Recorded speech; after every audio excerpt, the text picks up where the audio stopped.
Welcome back to my channel. நீங்கள் இது வரைக்கும் நம்ம சேனல் சப்ஸ்கிரைப் பண்ணுங்கள். சப்ஸ்கிரைப் பண்ணிட்டு பக்கத்தில் இருக்க பெல் ஐக்கான் அழுத்திக்கோங்க. அப்போ தான் நம்ம போடக்கூடிய வீடியோ உங்களுக்கு நோட்டிஃபிகேஷனாக வரும். இன்றைக்கி என்ன ரெசிபி பார்க்க போகிறோன்னா பீக்கங்காய் கடைசியில் எப்படி செய்கிறதுன்னு தான் பார்க்க போகிறோம். வாங்க பார்க்கலாம்.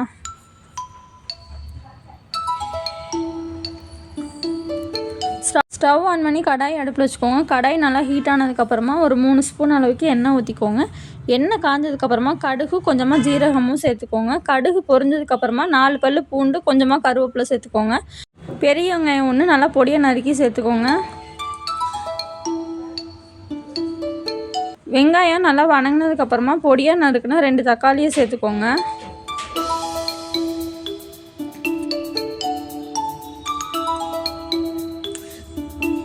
இப்போ கொஞ்சமாக உப்பு மஞ்சத்தூளும் சேர்த்துக்கோங்க.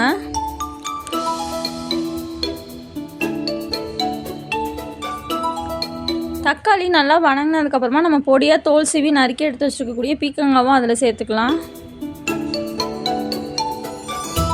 தக்காளி வெங்காயம் பீர்க்கங்காய் எல்லாத்தையும் ஃபஸ்ட்டு நல்லா வணக்கி விட்டுக்கோங்க. அதுக்கப்புறமா மசாலா சேர்த்துக்கலாம்.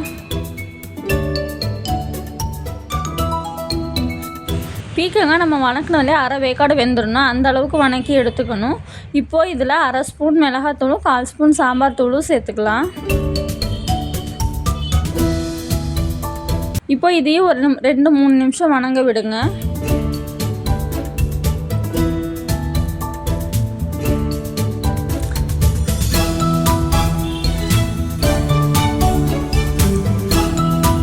ஒரு கிளாஸ் அளவுக்கு மட்டும் தண்ணி சேர்த்துக்கோங்க. இப்போ இது நல்லா கொதித்து தண்ணி சுண்டி வரணும்.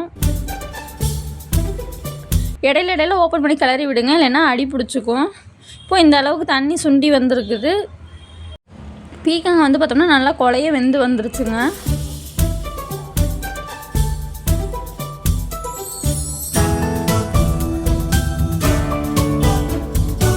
இப்போ ஸ்டவ் ஆஃப் பண்ணிவிட்டு ஒரு 2-3 நிமிஷம் அப்படியே வந்து ஆற விட்டுருங்க. அதுக்கப்புறமா நம்ம கடைஞ்சி எடுத்துக்கலாம்.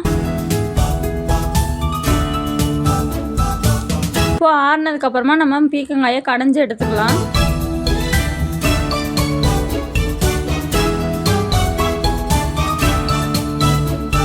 அவ்வளோதாங்க, நம்மளுடைய பீக்கங்காய் கடைசியில் ரெடி ஆகிடுச்சு. சுட சுட சாதம் வடித்து அதில் போட்டு சாப்பிட்டோம்னா வேறு லெவலில் டேஸ்ட்டாக இருக்கும். நீங்களே இதை வீட்டில் ட்ரை பண்ணி பாருங்கள். ட்ரை பண்ணி பார்த்துட்டு எப்படி இருக்குதுன்னு சொல்லி கமெண்ட் பண்ணுங்கள்.